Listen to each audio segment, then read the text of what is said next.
of a stream, chasing the trout in the lake back green. Hackles spin and I'm lost in the flow. Whiskey gets warm, but the tide's starting to glow.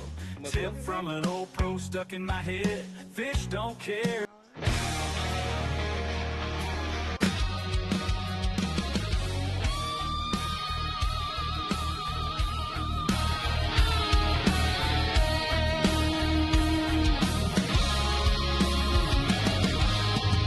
Hit the dirt at the break of dawn. Fog rolls low, the fire is gone. Backpack's packed and the flame is lit. Green in my pipe and I'm loving it. Rods and reels, the river's wide. Cast my line where the big ones hide. Pine smoke, hash toke, sky so clear. The wilderness screams, I'm alive out here. Blaze the trail, let the smoke rise high. Underneath the mountain sky. Weed wild, free and loud. Everything outdoors, we own this ground. Blaze the trail with a storm in our lungs. Nature roars and the song's begun. Rolling light and breathing deep. This forest metal never sleeps.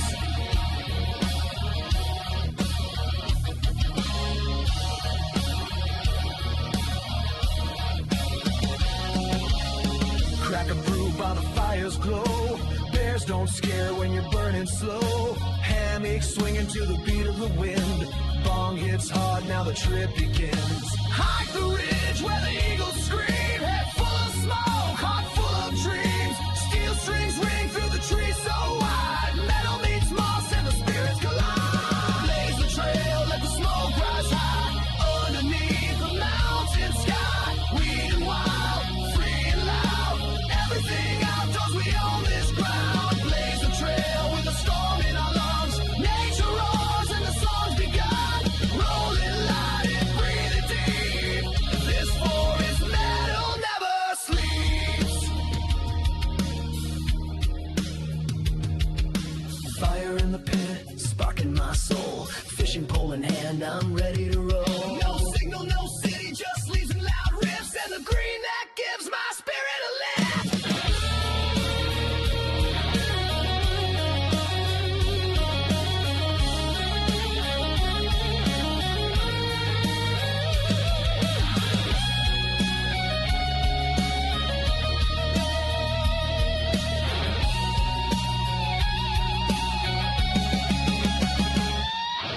Blaze a trail, light the night. Smoke curls up in the moon's pale light. Weed and wild, free and proud. This is the way, screaming loud. Everything outdoors, raise your voice. Campfire metal, make some noise. One with the land, high as the peaks. This is the sound where the wild speaks. Blaze it high, get reel it in. Roll that thunder, let life begin. Everything outdoors, smoke and steel in the great outdoors.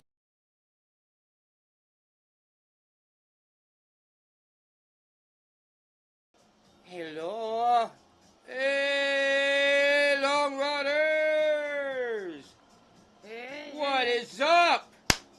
What do you think about that up? Wait, hold on. There's our counter. I told you I'd bring it. We got, oh wow. Hold on. Cool. We're holding. Not sure what we're holding on to, but we're holding. Welcome. There we go. Welcome, Rick. Welcome, Rick. What's up? Oh, I know why that ain't working. Oh, now I got it. Alright, anyway. Cheers, I got a rum and Diet Coke. We're going to add a spinning wheel. It'll be down here on our live streams.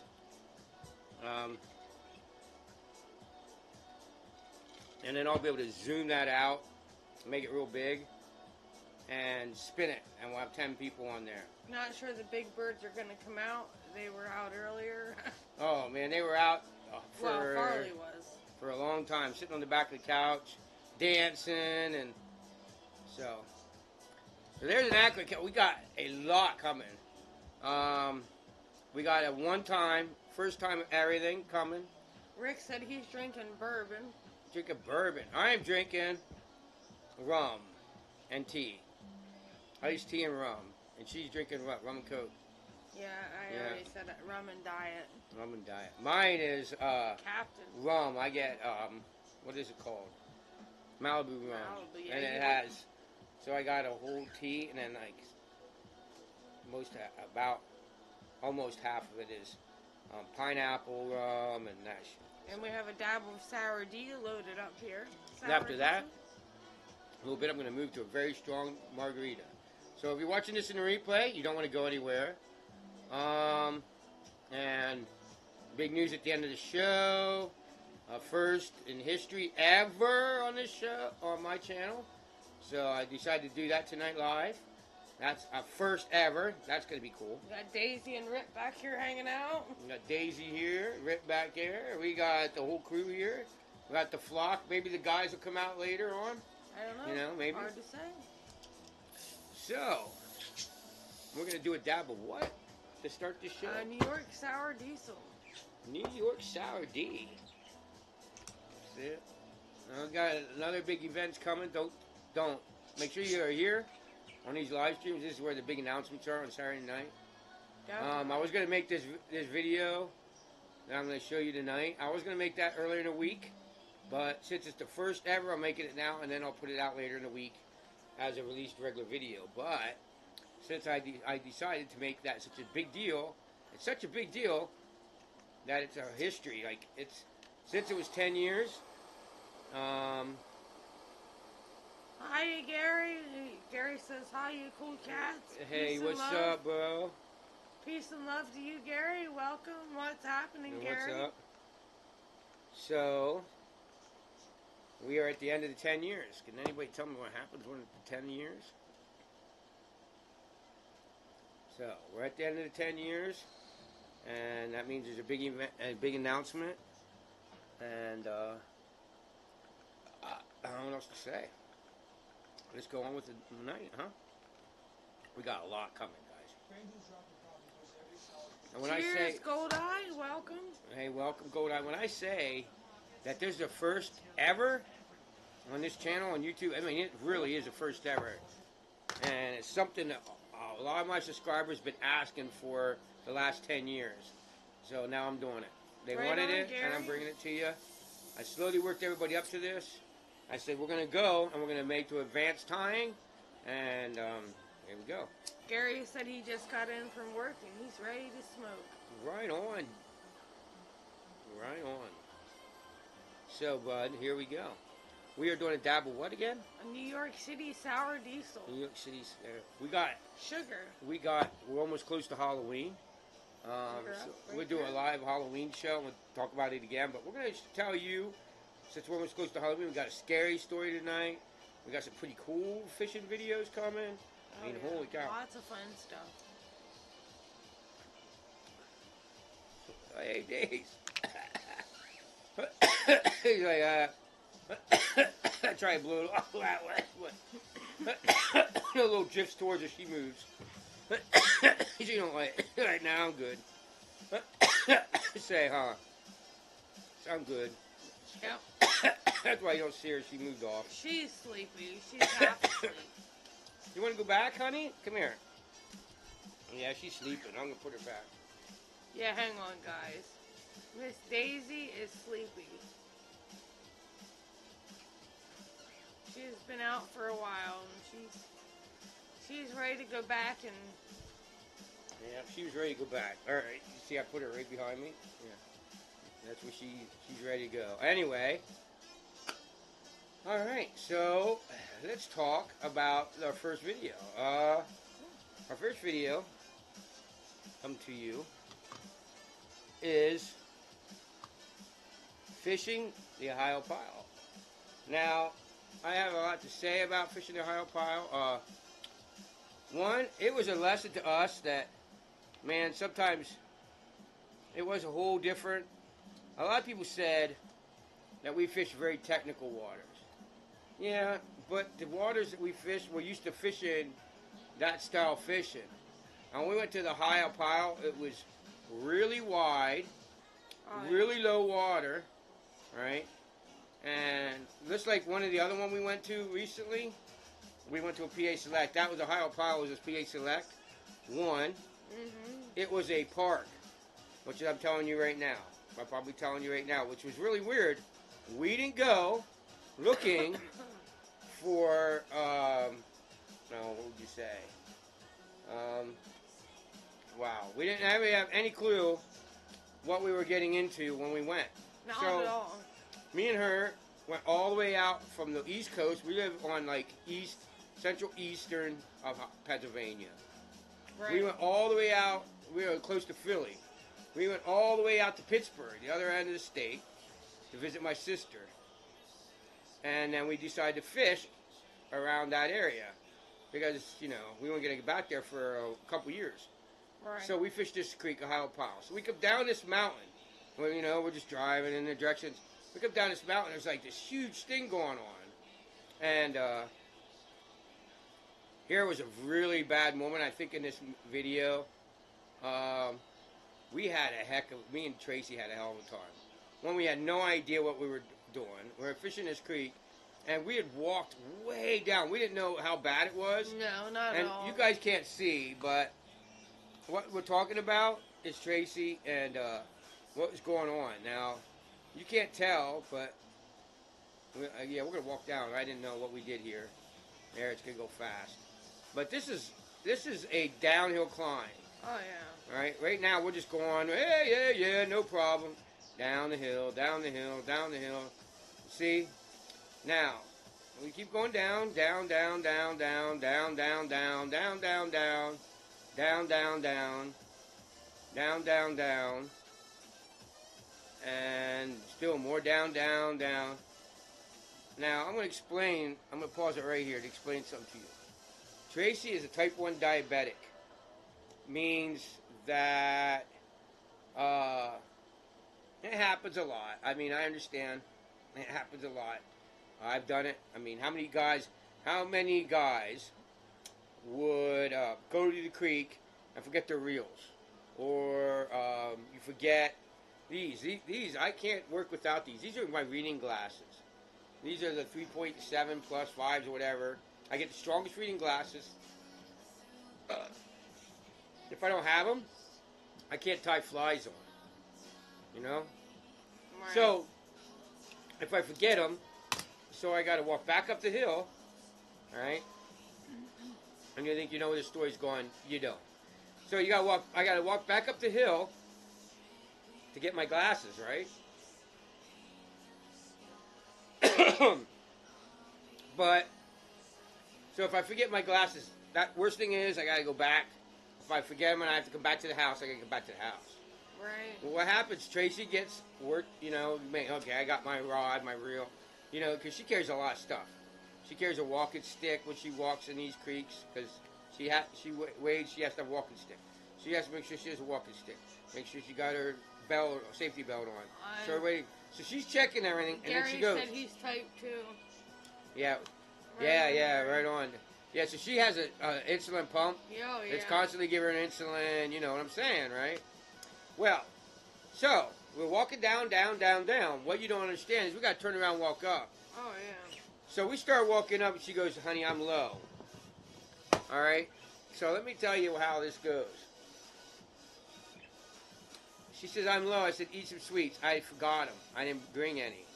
That's real bad. When you're low, and we have to walk a half a mile or a mile up a road, uphill, and at the bottom of the hill, you're telling me your blood sugar's low? That is bad. Oh, shit, Rick, that's a bummer. What's that? He said he realized he left his waders hanging in the garage when he got to the creek. Yeah. But the worst thing is you have to come home, right? Yep. What we're in at this point, when this happens, is like death. You know what I'm saying? Like, if she don't get up, then get them sweets, and her blood sugar goes too low, she's going to lay down, and that's it. I can't carry her out of the mountain. You know what I mean? I would try, but... You'd have to make a... What do you call that thing? Yeah. But in the whole time while I'm getting her out of the mountain, if her blood sugar goes too low, she's going to pass. So, okay. So it turns, usually what happens at this point, I know in my head, you got to be an asshole. You know, and I got to start yelling at her. I got to say, come on, go. Get freaking moving. I'm not going to keep swearing on here. I shouldn't do around the birds anyway.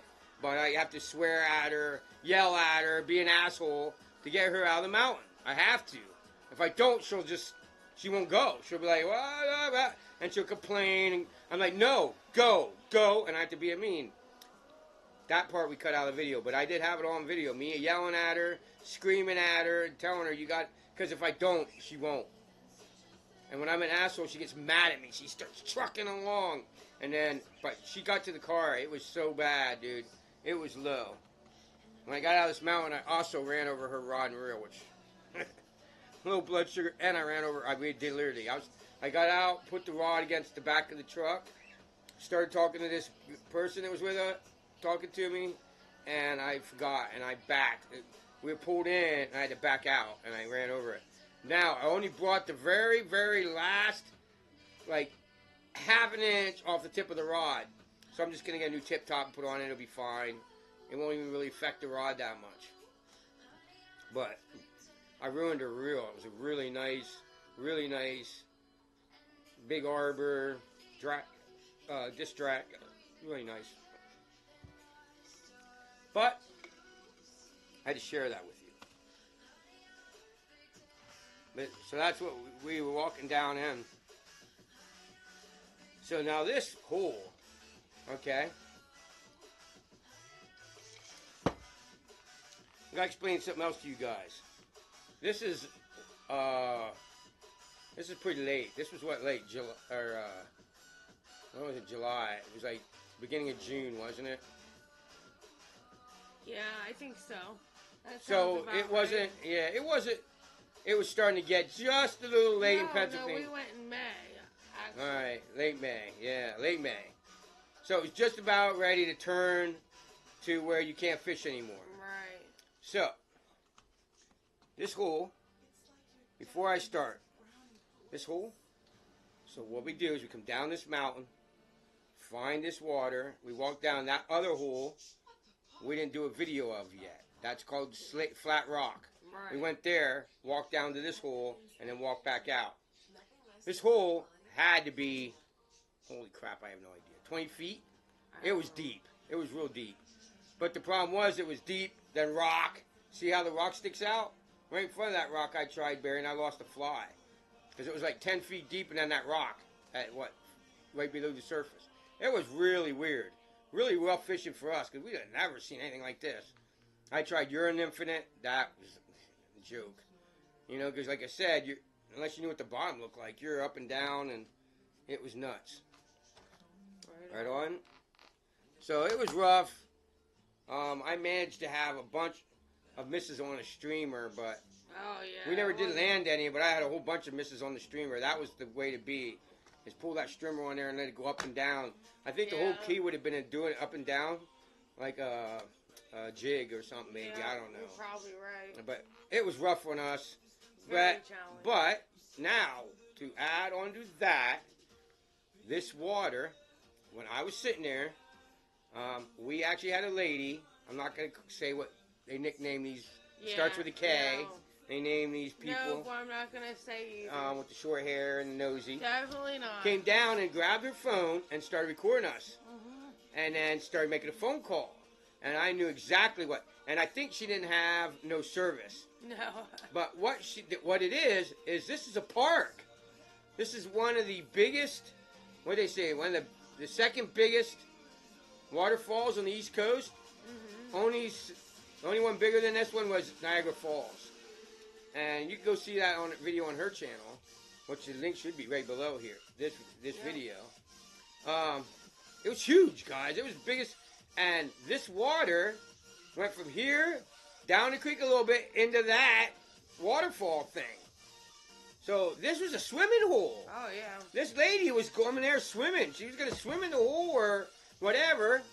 But it was one of the Keystone Selects, which there's only a couple Keystone Selects in the state of PA. And that's where they put the biggest fish. They put all the biggest fish they had to stock. And instead of putting them all over, They put them in these creeks, and they're all over, from the west to the east of Pennsylvania. They're everywhere, and that's where they put the biggest, best fish. And these Keystone Selects, and this was a swimming hole, and they put these big fish in this. Yeah. It's like the number one creeks to fish in PA would be the Keystone Selects and the Wild A Class A Wild Browns. But people swim in them too. They float down them, the Class A Wilds. So anyway, these people coming down are like, what the hell? Why are these people fishing here? You know, because this is like a major park, you know, and it was crazy. We couldn't believe it. But it blew our minds. Like, why would you put the biggest fish in a swimming hole? And people are going to swim all the time. There's, like, right above this is a natural water slide where the creek dug out the rock. It's like solid rock here. You know what I'm saying? It's like, actually, like, the creek just dug out a rock and made its own canal. And above us, and the water was really high. We didn't know that when we were there. The water was really high. And above us, there's the creek made a groove in the stone, and made a natural water slide. Right. It was really cool. It was pretty wild, guys. But we couldn't believe that the national park had the PA Select in it. We didn't even know it was there. We actually after I rode over Rod after this fishing journey, we went and just toured. We went around and checked out all the parks, and we went on a big rock and had a fatty cigarette on the rock and smoked a fatty cigarette. Yep, we did. Yep. So it was pretty cool. We were in there in that big rock. Yep.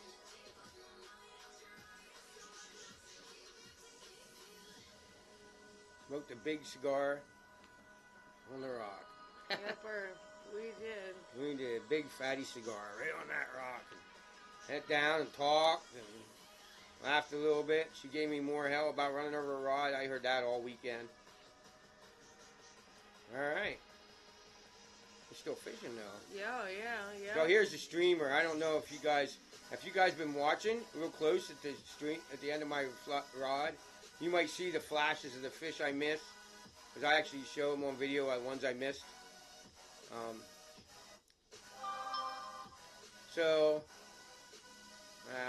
gonna wait. You're gonna have to stay to the end. I'm not telling you yet. Gary says there's a waterfall near where he lives called Cumberland Falls. It has a moonbow. What's that? What's a moonbow? What's that, dude? Is that what he said? A moonbow? Yeah. Dude, Gary, you have to tell us what a moonbow is, bro. I'm not sure what the heck that is, man. That sounds badass, but I want to know what it is. Isn't the Gary ones from the south? You get to see the Southern Cross. We don't see that here. Alright, dude.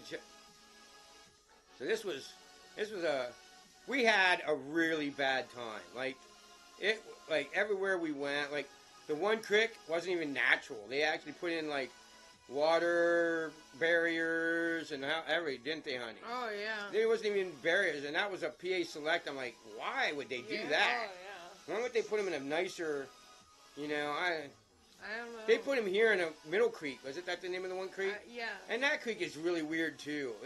It gets warm. My favorite creek, I think, is going to be the one we didn't explore yet. We're trying to figure out how to explore it. We ended up going to another one that I couldn't. Some reason I can't get the video back. It's a crappy day of fly fishing. Look that one up. And we got comments on that video after we made it that said we were totally in the wrong place. Oh, yeah. What'd they call that? The Wash or something, they said. Oh, my God. The tornado yeah. Wash or something. A couple years ago, a tornado went through and blew all these trees down. Gary says it's like a rainbow, but like at night when the moon is out. Oh, I got you. Whoa. That's wild. Whoa. That's pretty crazy. That is crazy, dude. So I'm just running on White SOB. I haven't been watching how many viewers we have. Have we got anywhere near 10? We've been up to 7. Right now we have 4. Oh, okay. So yeah, this is the Ohio pile. It it was, like I said, it wasn't, it was interesting, let's say that.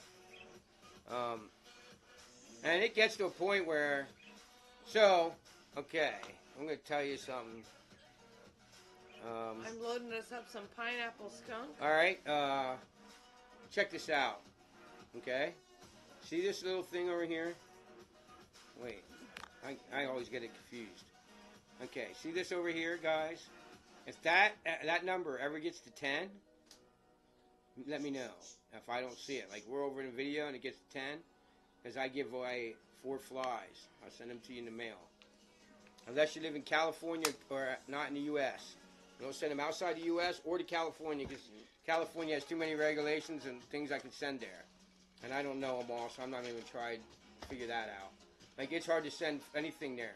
One is they have a problem with wild animals, and most flies I tie are tied with ringnecks, deer, Yeah.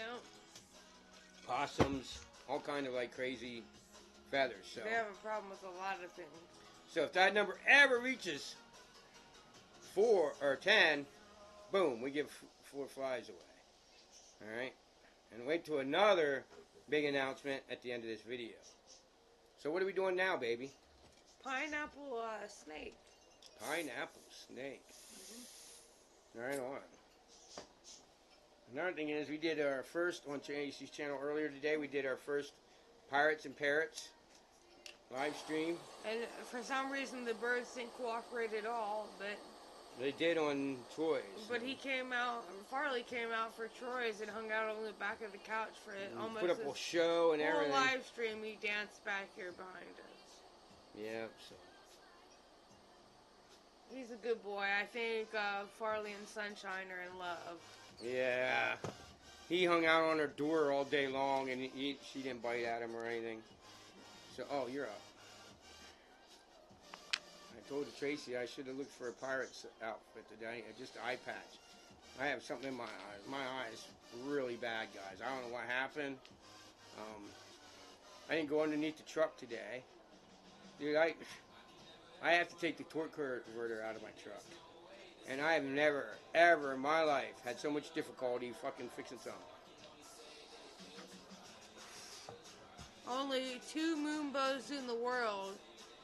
Gary says the other one's in Africa. That's wild. That is wild.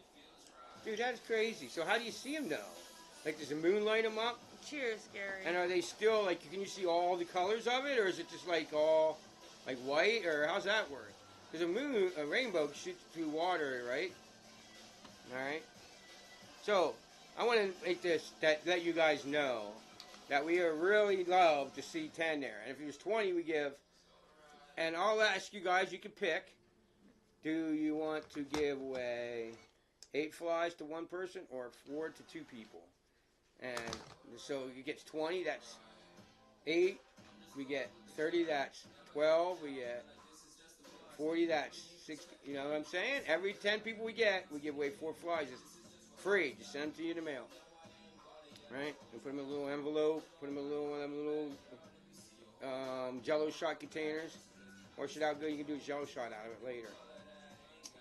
Yes, Gary says yes. Yeah. Right on. Yeah. That's crazy, dude. I'd love to see that. Yeah. That'd be cool as hell.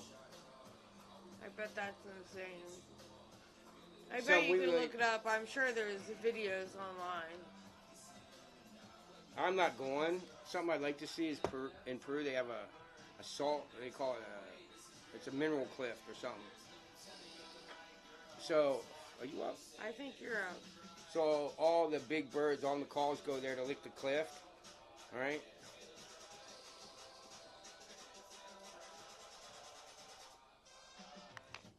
But I had a really close friend. She was from Peru. She used to tell me stories of like crazy crap, dude, that goes on there. And she said you don't want to go there as it's tourist. Kind of stay there or be careful because they'll kidnap you if they think you have money. And send a message home to you. Think that your family will send money to them to get you free. And she like told me she goes. That was where she came. She was born and raised. She came over the border legally. Married an American soldier. Because I think that we were fighting in Panama. Wow, we only got 4 more, man. All right. That's the numbers. Yeah. So, wow. If you did that, Dad, we're going to talk to you about a horror story. You know? And then we're going to do something we never done here before, ever in history. I hope everybody stays. All 6 people that are here right now, you're going to want to stay to the end. All right. Scary. Oh, This is called Scary, okay? Oh, All right. Ah! This is scary. Oh, this ain't scary. Not at all. Sorry, guys, that don't look scary. Oh, look, there's Dip. All right. Let me tell you a little bit what's going on here. Okay. So now, we just told you about our vacation. Okay? Now, we stayed on the border of 3 states. I think it was Pennsylvania, Maryland, and I forget the other one. Yeah. West Virginia or something like that. Anyway, these mountains were like straight up. Like it was wild how much gas we went just go back to our campsite. It was at the top of this mountain. Right? It's one night, 2 o'clock in the morning. We'll show you what happened. I don't remember what I did. So a lot of times, I like midnight or something, we will go in the tent and sit around and have drinks in the tent. We have these lights that change color. We'll put like them lights in there. We have a little good travel speaker. We'll put music in there. And we'll just hang out and sit there and drink and hang out, you know, in the camp. You know, we have a big tent. We used to get like an 8-person tent. And there's only 2 of us that go camping. And then we have like a table we put in there and all that shit. So we're out hanging out in there. Whoa, there we go. Big comment. My horror story was trying to fly fish last weekend and had spin fishermen creep up within 10 yards of each side of me.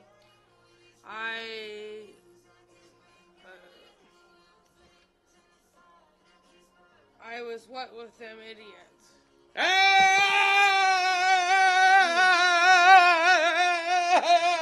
That's a horror story. Yeah. I hate that shit. Yeah. They come in, I've seen them work right into Tracy. Oh, it's That's scary. the problem. Even fly fishermen will do it to Tracy. Oh, yeah. all the Like, they time. just don't think she's there. They're like, there's a woman. I don't care. I'll just go in there and fish in front of her, and I'll show her how to fish. And mostly what happens is they come down, Tracy moves below them and catches fish. Yeah, And then they catch move nothing. down. They don't catch any. And then she catches some more fish. And they move down. And they keep taking her spot because they think if they keep taking her spot, eventually they'll find a spot to catch fish. And they don't. It's not Gary where says she's at, you laughing idiots. his- It's where Gary's the laughing his fishing. ass off. It's the fishing technique, morons. Not the spot, you idiots. No, It's crazy. it is hilarious, Gary. She embarrasses men, Gary. I'll tell you what. I wouldn't want to be a proud man that thinks that women don't know anything because you're getting embarrassed. And I laugh. I think it's the hilarious thing in the world. I'll just sit back there and let her do it. I'll tell her. I'll coax you on. Don't let him take your spot. Work back up there, honey. And she'll get over her and get back. And I just laughing, dude. I laugh so hard already, tears are coming out of my eyes. She said one time, she said to somebody, "You don't know how to cast. Stop making that noise." And I laughed. Oh man, dude. She cracks me up, dude. I love Gary it. I'm ready to says, go. Watch and learn from the lady. Yeah, dude. You know what? That's not the only thing, dude. I bought her a box of shells. Now, granted, Tracy did hunt, but not nowhere. She didn't know how to shoot or anything, and I met her. So we got her gunshot in, and we bought her a brand new box of shells. 3 shells are missing from that box. How long have we been dating now? 10 years. 3 shells are missing from that box of shells. 3 deer are dead. She has not missed. Oh, there's more shit. That was a while ago now. I've Yeah. shot more deer since then. Yes, now she's shooting with a bow. That's the gun. All right. Anyway, so yeah, it's pretty cool to have her around. But so anyway, that's why I married her, by the way. Anyway, so okay, we got a comment. I'll wait till it's talk again. Maybe she can come here to the Poconos and chase some of these idiots, spin fishers away. Yeah. Oh, she will. She will when they don't catch any fish and she starts pulling them in. Oh, We've actually yeah. had fly fishermen come across the creek and like, what are they biting on? And then she has these grown men, all these men, just surrounding my wife going, wait a minute. She's giving lessons and just saying, I'm like, God, it's great. Anyway, so what happened was, 2 o'clock in the morning, it comes out. And the best way I can explain it, and what I thought happened, was something dusty. Right. It just looked like dust. You can see, what you're seeing here is the spotlight. Okay, I'm getting the spotlight out. I'm going to shine the spotlight in the air, and you're going to see it go up like a laser, like a beam. That's how much dust is in the air. That's the spotlight going off in the sky. Well, you'll see here in a minute. You can see the dust in the air, you know what I mean? So I go out.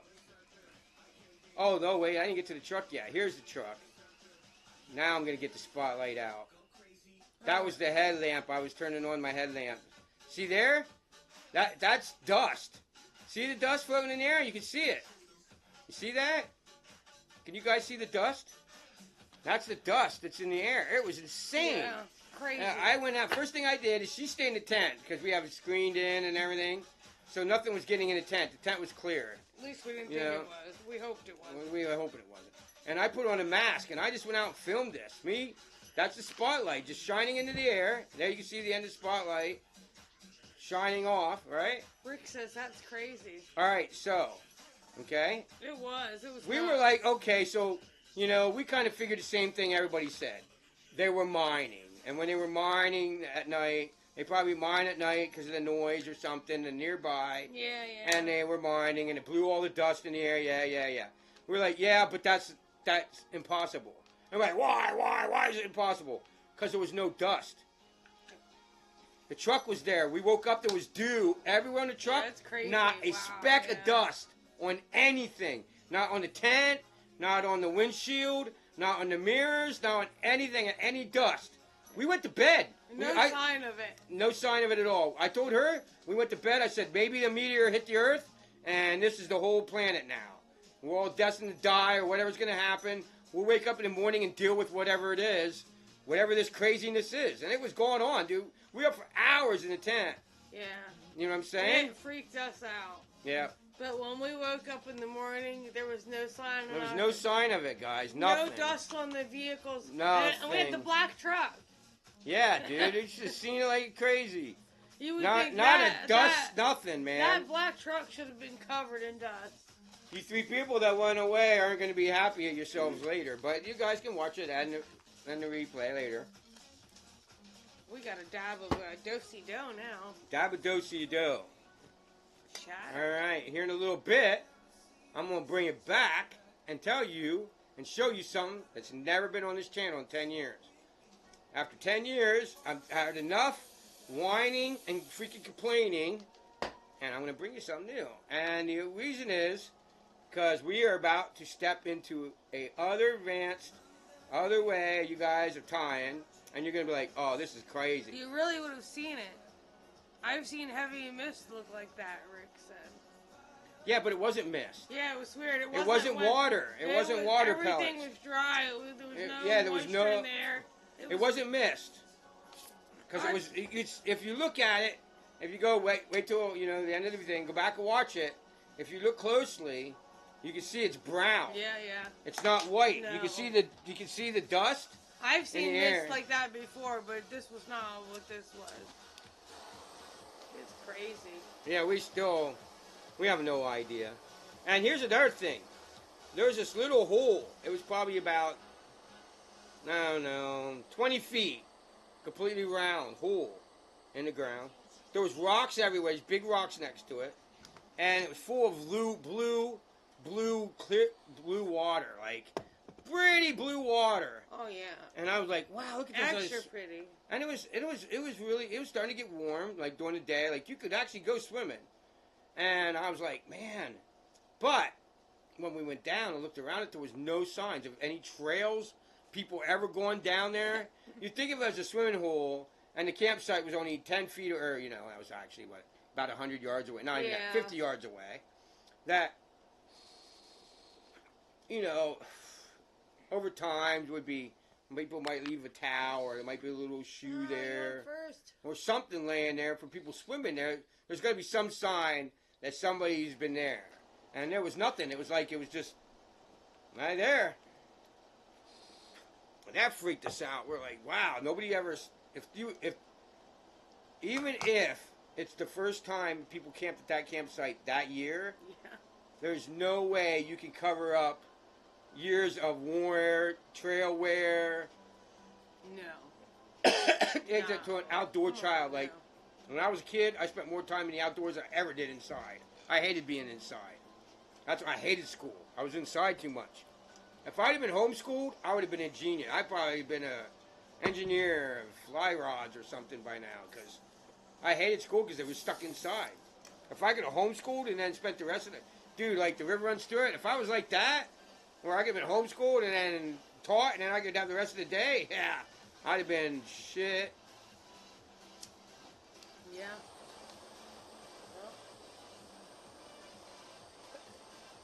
Come here, Dale. Here. Am I up? No, you went first.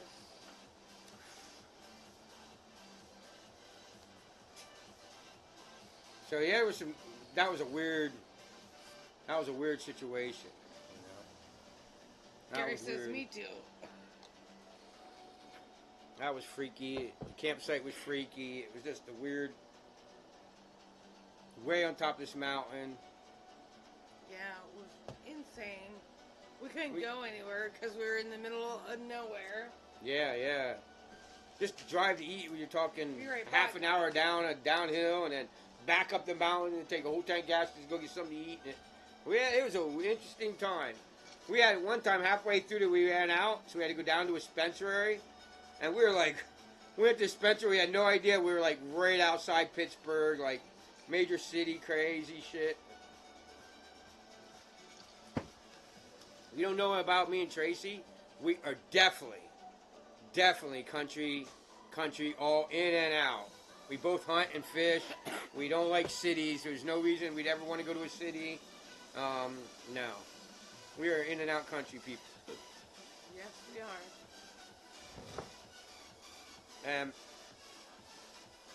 Yeah. At the end of the dispensary was a little interesting to me. Oh, yeah. All right.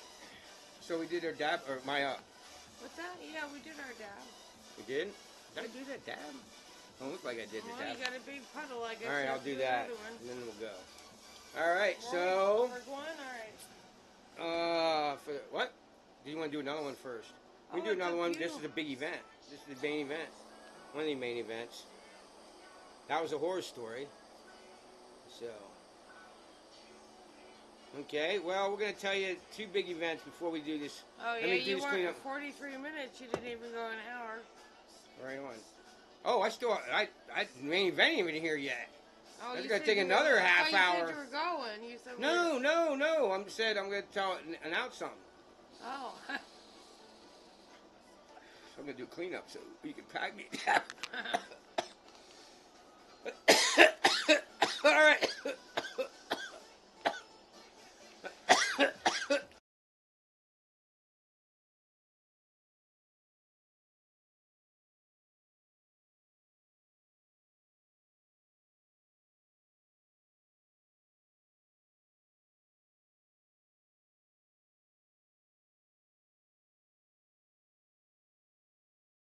There. Oh. I don't know. Wow. You don't need to hear me cough. All right, so here's one big announcement. Next week is our giveaway. We are giving away, I forget how many, 20. 4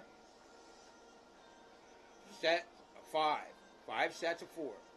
That means you go back on our channel, and I'm going to tell you, if you get the golden stone, I haven't figured out if you get 3 or 2. They take me probably 45 minutes to tie. Where other flies usually take me 15 to 20 minutes. I'm not going to sit and tie 4 hours of golden stones and I don't think I have the wings or anything for them. So I might not make them even available. Rick said it sounded like the beginning of Black Sabbath Sweet Leaf. We used to listen to that every time before we went archery hunting. We used to smoke a lot of joints and stuff. We'd smoke a joint and listen to Black Sabbath before we went archery hunting. So, next weekend, and dude, even you, I mean, do you know any fly fishermen where you're at or anything? You have any cousins in wherever or something, you know, bro? Even if you didn't come from this channel, or you could just be here, make your presence, and say if you win, I don't want them, and we'll just get them to the next person. Until we find someone that wants the 20 flies, and you'll get them. Next Saturday, at 11 o'clock, we're giving away 20 flies. The big giveaway. It'll be announced. We ran out. We went through all 10 years of all our fishing videos. And so you're going to have to go back through all them time videos and watch them and pick out your 5 favorite flies that I've tied and tell, okay. Oh, and none, I'm going to tell you straight up. You don't want any of the suspended tail ones either. So you don't want the yellow stonefly but I'll tell you what I'll do. I'll give you 4 stoneflies, but that counts as 2 flies. That's what I'll do. If you want the yellow stones. But any of the other ones, no suspended tail ones, one, I wouldn't even fish them. We never had luck with them. The only time I had luck with them is, you guys remember, I cut everything off but the wings and caught fish. They were never very good. They look good. I won some competitions with them, so they look good.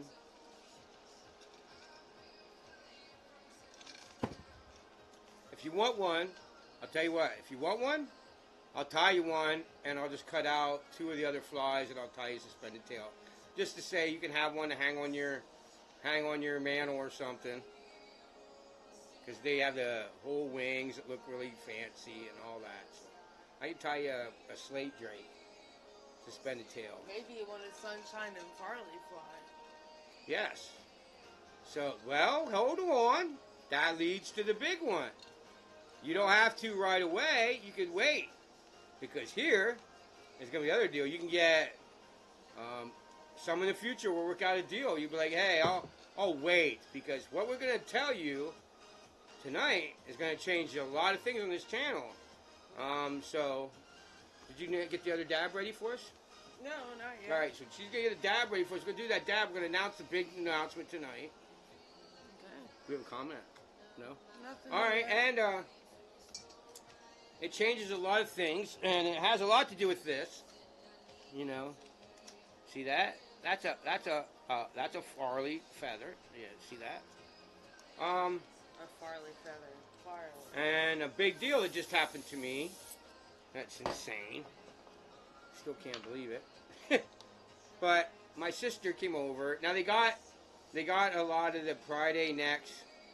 They probably bought a jungle cock. Somebody probably bought jungle cock for $4. And other things that people might have known that were worth a lot of money. Probably. But they had the sale and they gave me everything. We don't know how long the sale went. She said they sold a lot, so they probably sold a vise for all the expensive stuff. All the expensive stuff for. They had, let's say this, they had a golden pheasant neck I have in there. They had it listed for $2, which is like, what? They're like $2 a feather here. I don't know where you guys get your feathers, but golden pheasant feathers are worth like $2 a piece. They had $2 for the whole neck, and that was all the fluff too. That's all the hair that you can use to tie the. You know what I mean? That has a lot to do with what we're about to talk about. So all that I have to do with, and I got literally, guys. You can ask Tracy. I got a bin that's probably as wide. I can't even show you because you can't see it in the camera. You know what I mean? Probably my arms almost. You know, what are they? 4 foot? No, 3 foot. 3 foot by 2 feet deep. It's way over halfway full of necks. Now, a lot of you new tires, I understand. You know, a lot of you guys come here and you're like, don't know what you're doing, or people that are here that don't tie. A lot of these necks, they call them Indian necks. The reason they call them that is because a lot of the reservations started tanning necks. And they were chickens, they were made for their feathers. But the thing is they were very low quality. They weren't whiting, they weren't Mertz's, they weren't these companies that were breeding chickens over and over. So their feathers were subpowered. The dry fly necks, right, were really weak. They weren't stiff. They weren't actually holding a fly out of the water. They were too soft, too flexible. So, does anybody know what that has to do with anything? Anybody? I'll give you guys a couple minutes. Even if you're not here, you might be like, oh, and think. And then you're like, oh, and then I'll be like, and I say it, and you're like, oh, that's right, look at that. You know, you sit around with your friends watching this later and be like, dude, can you tell me what it is? What can you use Indian necks for? Even if they're dry fly necks that you can't use quality A necks for. Anybody? There's an answer, I think. You just had to use 2 or more Indian hackles because they had a low barb count. Right. Okay. That's a good one. So, with a lot of these necks, there's a lot of hen necks. So I have tons and tons and tons and tons. Started my fly tying with Indian necks. So did I, brother, back in 1980. What did we say, 80 or 81 or something? I forget. Don't ask Something me like that. that. I forget. Yeah, that's all we had. Before the River Runs Through It movie. Remember when there wasn't every 20 million fly fishermen in your favorite hole? But yeah, so did I. And you know what? Here's the thing. Nobody ever really talked to me about comparadons, which that's a lot what I fish now. I don't really fish. So, but I'm thinking about, later. Look into my new comparadon style. I got this new way of doing comparadons. So anyway, okay, anyhow, they make great wet fly necks. Great wet fly necks. So, here in Pennsylvania, swinging wet flies for trout, on just a regular trout, 4-weight, regular rod, they'll just go out and I just cast across the creek downstream and swing it across. Cast across the stream and swing it across. There's an old guy that goes out fishing what we do on Penn's Creek, like first day of trout season, every year. He goes down, there's bait fishermen everywhere, these fly fishermen. We're out there. We always wave to him, hey bro, what's up? People are like, dude, Don, what's up? And I'm like, hey man. He wet fly swings. And he'll just walk down the creek. He'll step out to the water. He'll cast on the other side of the creek, let it go. Oh, Cast out, let it go. Take 2 feet.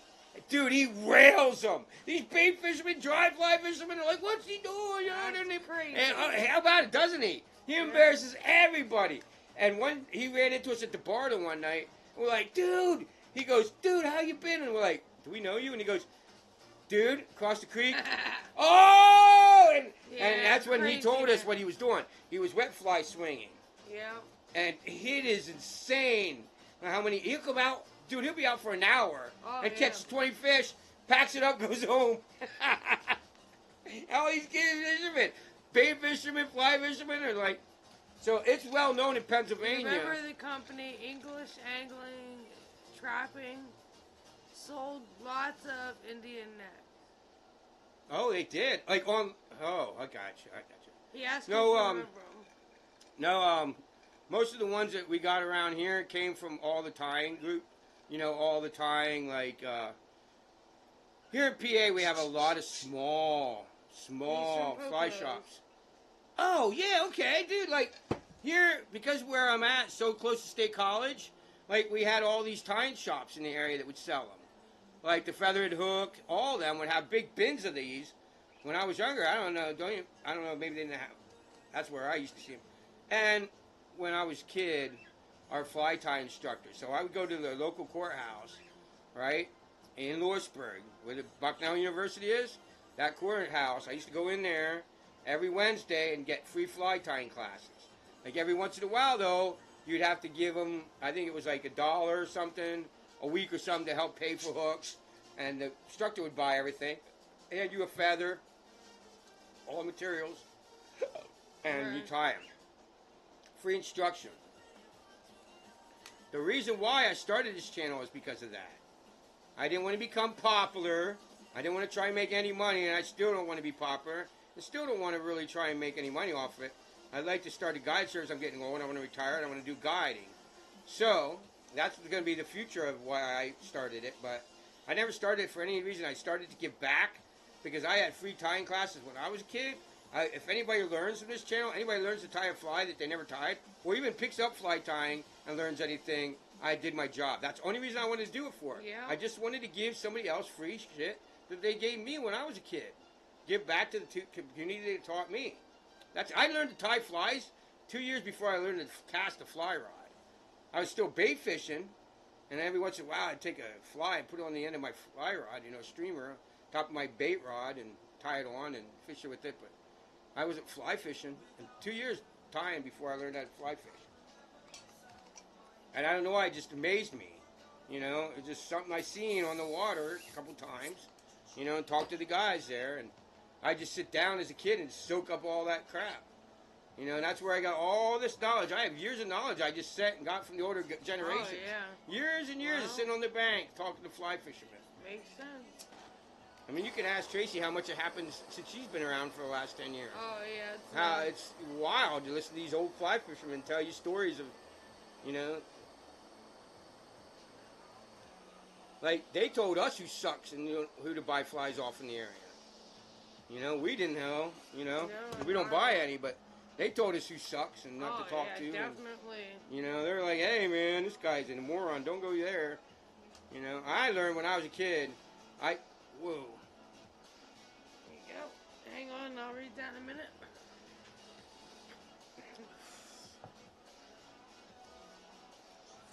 Lewisburg, I remember driving through there on my way to Wysock and Coburn to fish the Green Drake.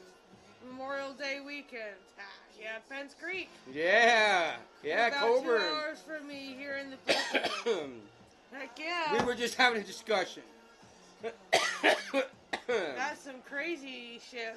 I'm not going to mention her name, and you're going to know who I'm talking about. Okay?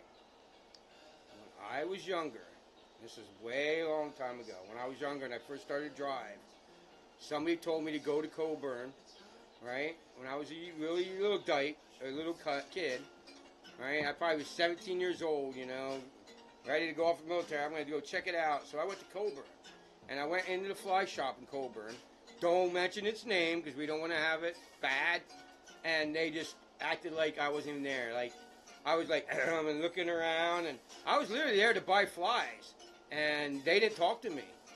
They did not once say hi to me. How are you doing? Can I help you? Nothing. They acted like, and I never went back. That's crazy. I go by still to this day and tell Tracy, I won't go back there and tell the story. Yeah, she'll say, she'll go, you tell me that every time you go by that place. I'm not mentioning its name, but I haven't gone back since. I'm like, if you can't talk to me when I was a kid, when I was a little curious guy, you didn't want to snag me up and teach me anything? Why? I didn't have the right boots on. I didn't have the right hat on. Didn't have a T-shirt on. I wasn't driving the right vehicle for you. What was it that you didn't want to talk to me?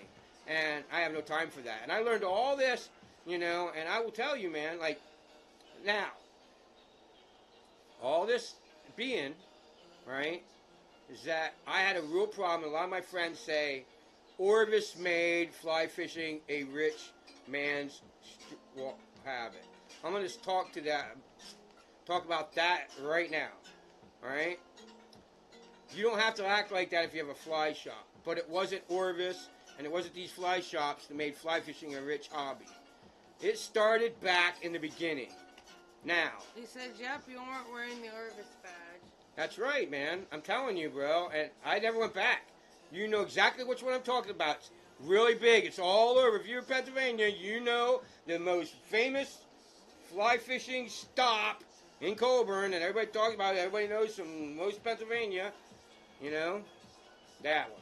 Yeah, the big famous one. I never talked to him again. That fly shop was part of the old guard. Yeah. But, let me tell you something, right? I'm going to tell you all.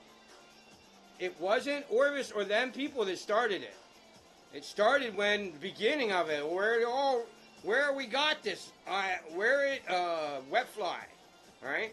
So if you go back and you look at the wet fly, the reason I'm going to start covering them is, one, I'm going to talk about this and why we're going to start doing it and why it's going to be a thing going this forward, I could do it where I wouldn't want to do it before.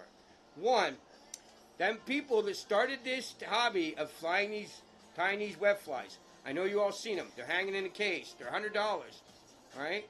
When I was a kid and I look at these flies in this case, that they were $100 per fly. Now, they were probably, you know, yay big. Very colorful. Didn't understand. You just said, there's no way I would do that. I don't understand it. Okay? I'm starting to do a YouTube channel. I started understanding. I started listening to the Pennsylvania guys talking to me all the time. You guys start tying web flies, which we're going to bring you the first ever, live tonight. We're going to talk about it live. We're going to bring you tonight the first ever tied on this channel's wet fly. We're going to bring you a light Cahill. It's going to be tied here. It's the wet fly light Cahill. I'm going to do it first time ever I tied a wet fly on this channel. Ever. And I'm going to talk about this, and we're going to bring you stuff that you probably can't even find on YouTube. I don't know. Maybe. Anyway, so these guys that were bringing these flies back in the day, you know, Ireland, the Scottish guys, all these guys that were tying these flies back in the way beginning. His comment. I don't know what it said. Nice. Way back in the days, them flies were bragging rights. Okay? So, some of the things that they would have is, I don't know if you guys know, but we have 2 full-size macaws here. Oh, yeah. Right? The only way you can have, excuse me, macaw feathers is have that receipt and pay good money for them. Oh, yeah. Or have proof that you have them feathers for a reason. They're endangered species. Oh, yeah. Well, back in the day, they weren't. When there wasn't even such thing as endangered species. We're talking way back. So they would kill. I don't know how they did it. Yeah. I would hate to understand it. I don't even want to know. Yeah. But they would get them feathers. And they could say, here, I was in the Amazon and I got these feathers. And they would tie them in their wet fly. They would have golden pheasants from Asia. An Asian country somewhere, whatever they are. And they would tie them in. So that now they've been to the Amazon, an Asian country. They would get a feather, jungle cock from wherever they come, and all these feathers, and that fly, and tie them flies to say, look how rich I am. Look at all the traveling I do. Look at the feathers I have. And that's what made fly fishing a rich man's sport. Right. You know what I'm saying? Not Orvis. It started that way. And, you know, I did my best on this channel to tell you that I don't spend tons of money to fly fish. My vice is $100, and I was just talking about this. Definitely not worth it. I was talking about this to Tracy earlier. I said, look, I am so sick of a couple things in fly fishing. One, I'm tired of people saying, nice vice, but I remember 4 years ago when I got my big boy vice. Why? And I'm like, why do you call it that? You know, and the only reason they say that is because it costs them money. I've tied on these $300 TRACYS vice or whatever, and I don't know, whatever they call it. I don't really care that much to even know what they're, you know? I don't know. I have $100, I can't who it's made by or what it company is, what it is. It's a full rotational 360 vice. Fully rotational, doesn't move. I can sit and tie on any good rotational vice. Cost me $100. There's no reason to own anything else than that. You know? There's none. You know? I had that vice 30 years and never had a problem with it. Now you guys call it the saltwater vice. Remember that? Right? And I bent the things after being years and years and years. They got weaker and weaker. And I bent them, so I have to get a new one, but I still use it because I can still tie like bigger flies on it. Just can't put little size flies in it. Am I up? Yep, So we're gonna tie them flies. We're gonna start with an easy, like Cahill. It's a white hackle, white wet fly hackle, and lemon wood duck. And then I'll read this big comment. It's your, white dubbing. right there's yours. You can read it right there. See that? Yeah, I can't read it that far away. My eyes aren't that good. So that's something we added that in the count. You didn't We do added the that. comments. Your comments come up on the screen. I think I'm gonna make that bigger. Alright, Rick says, the wet fly fishing was very popular here in the Poconos in the late 1800s. Rich people from New York City used to come up here and swing wet flies on the Broadhead. Look up Jim Leasing. I'm not sure. Yeah, you're right. Saying the name right. Leasing? Yeah, I think you're right. Yeah, yeah. So it's a big thing. You guys are out of state now. Here we have a lot of people that come from. He's not out of state. He's from the Poconos. No. Oh. We have a lot of people, bro, that come from out of state. Oh, We have people okay. from Yeah. New Zealand, Australia watch this. We have one guy that's here all the time from California. So some of them guys, you know, they go out salmon, been swinging flies, spay casting and swinging these big flies for, you know. They do crazy stuff. So, but yeah, a lot of people don't associate Pennsylvania, the wet fly swinging now with it. And there's a lot of things I don't want to lose. I don't want to lose the dry fly fishing, wet fly fishing, and all that to overcrowded uriniphant people. I mean, look, I'm going to tell you right now, uriniphant is deadly as shit. You got to learn it. And if you want me to teach it to you guys, I will teach you. But it's got its place. Remember that. I told her, I said, there's people that I should tell you, you know, this channel really ain't for you if you consider yourself a fly fisherman but don't have any dry flies. I mean, yeah, if you're a wet fly swinger, like I said, for salmon, I mean, some of them steelhead and salmon fly fishing don't really use dry flies. That's different. But, you know, if you're a PA and you know, I said, these fly fishermen now that we see them going home at 4 o'clock when we're just getting there. We're getting there because the hatch is about to hit. And, bro, he just told you, he's from Poconos is what, an hour and a half away, something like that, right? He just told you that he came all the way from there for a dry fly hatch. The green drake's a fly fishing hatch in Pennsylvania. There's people that come, I mean, you could ask him. I don't know if you guys ever been, you can see it, it's crazy. I think I have an old video somewhere on my channel. You can look it up. It talks about the green drake. If not, I'm going to make one. I'm going to start it. Maybe next year we'll do it. And show you guys. It's insane. The amount of people that come from all over, literally the world. Oh, yeah. People come from New Zealand and shit to fish the green drake on the Penns Creek. These flies are huge. They're big drakes. They're big drakes. And there's thousands of them. They get so bad, the people here talk about how bad the drake hatch is because they had to sweep them off their porch like snow. Rick says he loves dry fly fishing, but trout's diet is 80% underwater, and my dry fly first guy, though. Yeah, I agree. Dude, you're right. Some fish, trout never eat dry flies.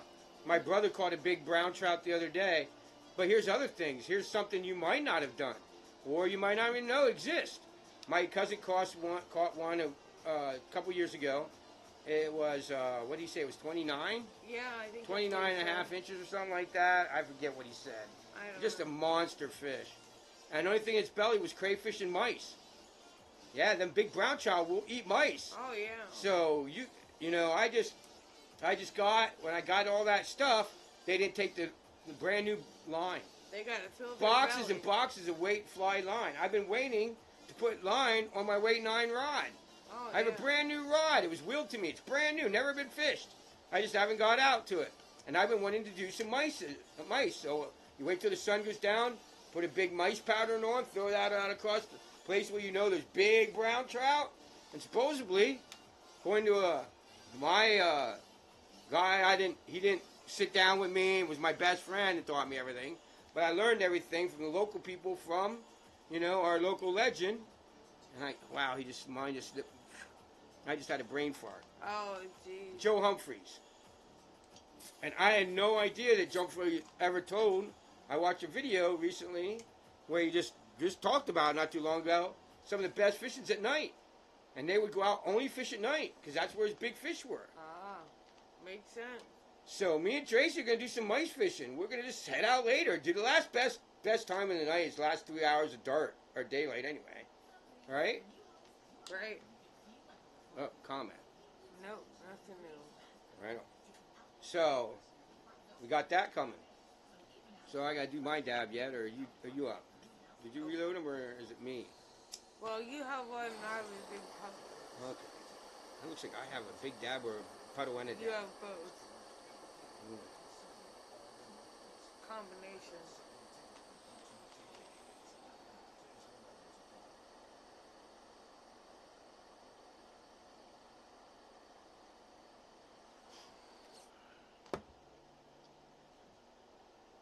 All right. Good. Our tunes went out here, I guess.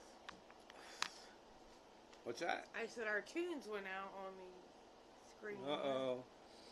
She ran out of music. Hang on here, guys. See, we get 5 here a lot. We only need you guys to tell 5 of your friends to start being here every Saturday at 11 o'clock. And we start giving flies away. So we're going to do them, you guys. We're going to do them, and girls. I know we got some females that are here a lot. I'm going to tie these because in them box of all these equipment I got was a lot of stuff that I don't usually buy. And now I'll have more of what I need to tie these big streamer and wet flies. And, you know, I've tied, I don't know how many times I've tied blue winged olives on this channel. How many times I've tied the golden stone on this channel. We need to move on. We need to get, I know a lot of times they still get a lot of views. Is there a new comment there? They get a lot of views because people don't watch the old videos. But Yep, Pump landed his state record fish at night. I have all the books. He liked the Harvey pusher fly at night. nice. I'll have to look that up. What do you say? Humphreys liked the Harvey pusher fly at night. Harvey Pusher. One of mine is when the sun, like that time of year, like around the time of the Drake and stuff like that, and maybe a little earlier, when the sun gets dark, when it's like you can barely see the tie on a fly. Like the last fly I like to tie on is a white willow, and like a size, I don't know, 8, 10, something like that. And you just tie that, dude, they'll rail that thing. And a lot of times what I think it is, naturally too, is it looks like them big white moths.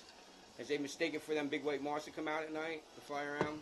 They're out during the day too, but you know what I'm saying? They get it. Oh, yeah. All right. So anyway, here we go. What? Oh, you're playing another video? Ah. So yeah, this is a size 12 standard dry fly hook. And we are using white silk.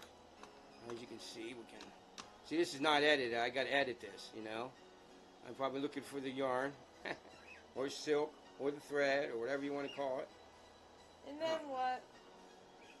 And I'll bring that to the back.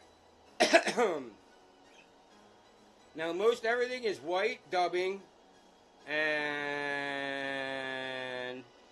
this is we're going to tie in a lemon wood duck. We're measuring it. Now, a lot of people, I've had comments on my videos. So if you watch, right, when I measure it, people said, you made that tail. Gary says he's got the munchies. Go grab some munchies, dude, and sit down and watch how you tie a fly. Dude, you might have never tied a fly, dude. You might be really into seeing how this is done. Yeah, check it. All right? And you see how small the hook is compared to my fingers, right? Anyway, you can see here, like I measure it, and then they're like, well, dude, you made your the tail longer than the but watch. When I transfer it to the hook, I tie it back. So it's just a habit that I know, you know, people made that comment. But you watch, when I tie it in, how far away the tail, I tie in the tail to where my fingers are. Watch. Now watch, I'm going to bring it back. I'm going to tie it in. Watch, pay attention. See, I move my, watch. Now I'm going to tie it in. Gary says See how far back I move the... He's learning. So I move it back. That's why it looks like that. When I put it in these fingers, I'm moving it back. Just doing what I've naturally been doing for 34 or whatever years I've been tying flies. I think it's more than that, 40-some years. It's habit. So it is actually the shank of the hook. And if it bothers you, it shouldn't. It makes no real difference.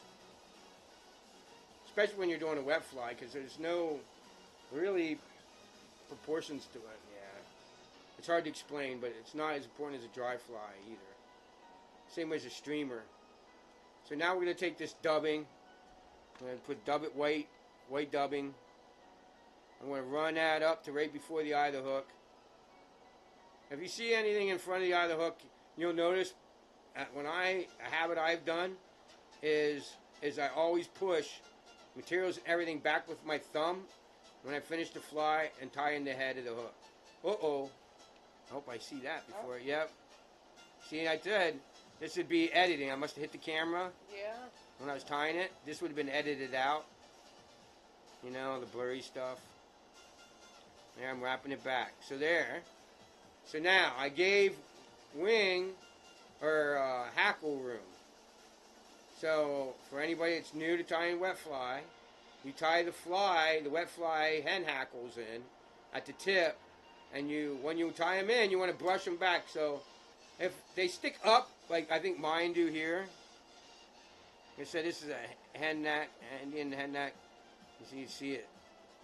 The hackles are like really, you see, I mean, I'm like, ah! And they're really small, you know, see how big my feathers or thumbs are compared to the hackles, so. And I'm new. I'm not a real expert at this. I've only been tying these for a year, you know. But I'm going to tell you the reason why I got into it and why I'm going to start tying them and fishing them. One, I told you how that guy really catches more fish than most fly fishermen or bait fishermen on the water. I told you that story. If you just got here or you skip that part or once wanted to watch this part or get to what I wanted at the end or whatever. Right. And you see, so what I did is I wrapped the hackle back. Just wrapping it down, okay? So now you got the hackle, soft hackle. Like I said, if you're tying it in an Indian neck, another thing is Indian neck hackles are soft. So the only reason you tie in, you really don't, like my old instruction books, back that were tied like way before I started, like 50s and stuff. When you look at the back, I looked at wet flies and I told her, I was like, look at this. They say tied with unstiff, rooster hackle or hen hackle. So they're just saying unstiff rooster hackle, which would be your... I just now noticed that. I showed her the other day. I was like, that's really cool. Oh, and this is wood duck. You want it to come just little bit past the tail. So if you're tying in, that's the dimensions they tell you to tie wet flies in. That the wing that goes on top, and you can see the hackle goes on above the hook, the top of the hook and below the hook, and you know. And this is what when you swing it in the current, will give it its movement.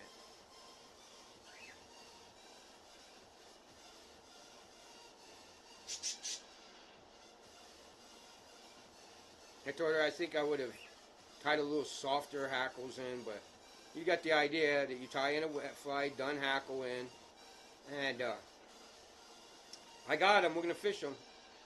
And so what got me into these is I heard a guide that's been guiding for many years say how he likes to fish. He says, I love tying a soft tackle in behind my nymphs. So he'll tie in, that's it. You guys seen it. That's the Light Cahill. That's pretty fancy looking. That's the first wet fly ever ever title my channel. And I figured I'd start with a real easy one. I like KO. Very few things you need, you know. And you're going to know if you start tying wet flies, them hen hackles are a lot cheaper than the rooster hackles you tie for wet flies. Oh, Or saddle yeah. hackles or whatever, right? And you can use cheap. I have many colors. I was tying these. Yeah, We little found boxes these. and boxes now. We don't found you? these, and I've been tying with them a lot. And I was like, "Oh, honey, I messed up." She's like, "Why?" I found these purple. What do they call? I'll have to come up with the name of it. I'll tell you later. Did your dad up and not do it? I guess I did. You know what that was called? No. That purple? Anyway, a lot of these fancy wet flies use that purple. Comparadon? Huh? The comparadon? No. No, oh, not the purple comparadon. No. The hackle. Oh, that That- was the a really grizzly funny purple name. Yeah. If you guys know it, if you guys ever tied wet flies, there's a common purple that they use in wet flies. Starts with a C, I think. I think you're right. But I was using it for just wet flies, just soft hackle Euro nymphs, and I was like, oh man, now I'm mad. And I was like, I don't think I used very many of them, and I hope I didn't, because that's one of the feathers that that they use in these. I'm gonna have to keep around for the wet flies, so you know, I'm gonna have to look when I go to use the hackle what I'm using. You know, there's. You know, but whatever they call it, that they use that in the wet flies a lot. Yeah, oh yeah. They do. I have a beautiful hen hackle neck of that purple, whatever they call it, Kahoe or Chloe or I don't know, some weird name. So Got a comment there you here. go. Rick says, looks great, it will catch fish. Yep, wet flies are cheap and easy. Lots of partridge hackle legs, super cheap. I have a whole partridge neck. Yeah, is that what it was? Hungarian partridge, yeah. Yes. Hungarian partridge neck. Got a whole neck because I wanted to start using them on Euro nymphs, and now I know how much they use them on wet flies. And I got lots of wood duck for wings. I mean, that was tied with natural, real lemon wood duck, not dyed mallard or whatever they do and call that shit. Yeah. That was actual wood duck. And me and my sister said, my brother-in-law gave me a whole bag of wood duck because he's a duck hunter. And I guess, I didn't know why. He said the wood ducks are hard to get, like to find. I mean, they're not as popular as like the regular other ducks. But he gave me a whole bag. I was like, Dad, it's worth like. And she's like, why does he want it? And why does it make a difference? I'm going to tell you, natural wood duck is really soft. So when you're swinging it in the current, it's going to give a lot of movement to that wet fly because of the soft hackle. A rooster hackle is a lot stiffer, where a hen hackle is a lot softer, and it's going to add the movement. And it is going to make a difference on how the fish react to the fly, whether it has the movement in it. You guys think you have another comment? Alright. Nothing new yet. That was the one about the hackle and the partridge. Alright. Did you do yours? I think I have quite the puddle yet. No, we both do. Alright, you're up for puddle. Ooh. So I happen to just leftover dabs on each dab tool. They get quite the build up. What do you think about that? Yeah, I wish I would have got more advice when I was a kid, dude, about comparadons. But I don't know, man. Like I said, I was fishing. I was giving her all my comparadons, and I was fishing. And I have many years experience over her. She's only been fly fishing for a couple years. And she was out fishing me so bad. And I did that because I wanted to see, was it the Catskill style? Yeah, it is. I don't fish Catskills much. I'll bring them, I'll tie one here just because people want to tie them and want to fish them. And it's like, And I never did wet flies because I was like, whatever, you know, I know you want to fish them, but I don't fish wet flies, so why would I tie them? You know what I'm saying? Yeah. Like my goal eventually is to tie some and try them. Sure they work. Teaching, learning how to tie a mouse pattern without spun deer hair. Well, I hate spun deer hair. I really do. I hate it with a passion. sometimes you gotta do it. So I'm gonna try. If I can, I'll have to do it that way. But Cool. Hopefully you figure it out. I mean, no, I could do it. I just don't like it. I can't. It's not figuring it out. I already know how to do it, and I've done it many times. I just don't like it. You know what I mean? I don't like doing it. It's not something I like to do. So, Well. like I said, I could teach it. I probably won't do it. Excuse Fish many. Oh, now there's a new comment. Gary said he got it out and wait a minute. Hang on, Gary. The wall, he got it out. Anyone like a piece of homemade cherry cheesecake? Oh, hell yeah. Yes.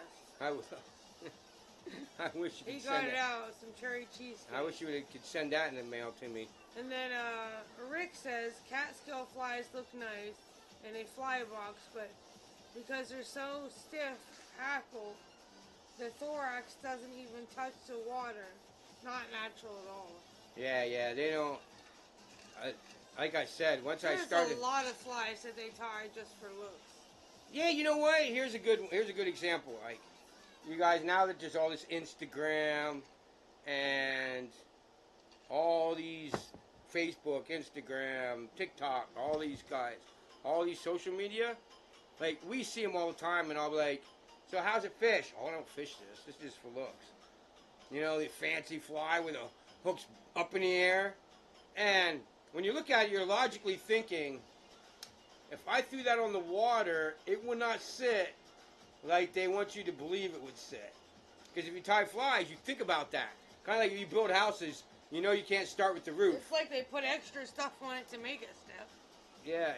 Well, and it wouldn't fish. Because they'll like take the hook and they'll turn it upside down and have the tail wrapped up and bent up. You know that if you fished it, it would lay on its side or it would. So they're not tying the look. They're just tying it so they can get a bunch of people go, oh my gosh, and click their, you know. Right. That's all it is. It's not. That's why I say on my channel, we tie flies on this channel to catch fish, not just fishermen. You know, I don't like the boxed ones, you know. No. Like, somebody goes, why don't you show me your box? Can't do that. Why not? You know, I got a lot of this.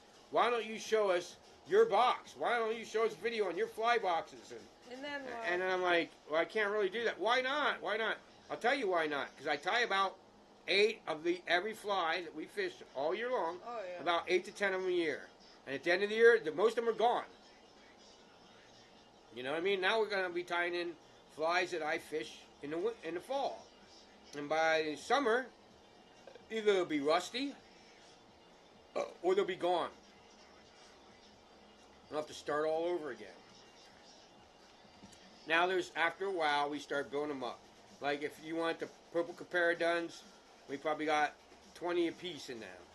Because we're all fish a lot of them. And if you're going to wonder what the purple comparadon is, we can get to that sometime in the future. We'll have to show you and tell you about that one. If you never fished a purple comparadon, I'd recommend you tie it. Anyway. And that there again is tied in that fancy purple color, huh? Oh, yeah. That color is, Very fancy. whatever it is amazing. Hang on here, we got a comment. Rick says, because my flies are ugly as shit. They catch a lot of They fish. catch fish. Yeah, that's right. Heck yeah. Don't stop tying them when they're ugly as hell either. And dudes, I've had, I can't even tell you guys, in all the 40-some years of tying and fishing, how many times I tied for the flies and I lose them. They really ain't catching me anything, but I lose them. Trying to get down or something. Then I tie the one that looks like shit and it starts catching fish, and that's the last one. And then what? Or I'm like, I'll try this one. If I lose it, I don't care. And it starts catching fish, and I lose it, and I tie on the one that looks better, and it don't catch anything. Yeah. That happens a lot. Dry fly looks like hell, catches all the fish, tie the one. And a lot of people's theory was that the fish think, well, another fish tried to eat this, so it's good, and they hit it. I don't know. A lot of theories on that one, but like, oh, look, somebody else tried eating this. Somebody ate half this pizza, so that's good. I'll eat the other half of the pizza. Type thinking, you know. But that's just one theory I've heard. Over the many years, I've heard many theories. Well, I'm sure, honey. And somebody told me one time is they look more like a still people that don't fly fish a lot that are here, just like anything else in nature. Every once in a while, a mom gives birth to something that's not living, or because it's gone through that birth, you know what I mean? They call it a stillborn, you know, and it happens. So when you have thousands, let's say millions of flies on a creek, that chance of that happening is way more, and the fish will target them. And they're saying the ones that are, the dry flies that look wrecked look like one of them stillborns. It didn't come to a complete male adult form because it was stillborn, and that's why the fish are targeting them. They're targeting the flies because the stillborns that are fished that way can't fly away. They're like born, they come to the surface dead. They never hatch into the complete male and fly away, and the fish target them because they can't fly away. They could spend all their time going, they could go after a dry fly, get to it, and the fly flies off at the last minute, and they don't get a meal, but they wasted all that energy. They wasted all their energy. All right. So how long we been live? I think we're about ready to say goodnight, aren't we? Yep. All right, you guys. An hour and a half. An hour and a half. That's it. All right, you guys. Thanks for being here, and thank you for all you guys that are new, man. This is awesome. Come see me tomorrow night. Come see her tomorrow night at 7 o'clock on her channel. The link is down below. Go check that out. We're gonna do some other materials. Go check it out.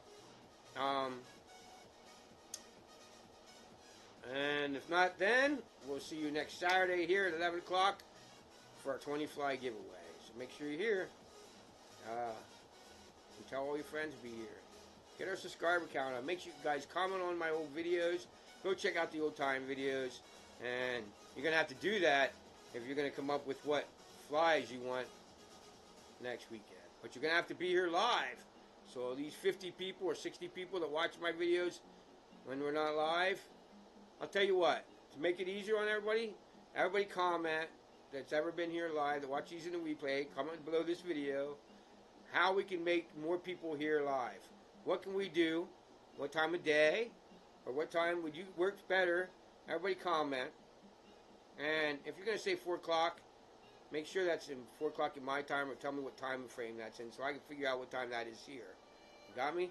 So if you're in New Zealand and you say 2 o'clock, I'm going to say that's 2 o'clock p.m. to my time.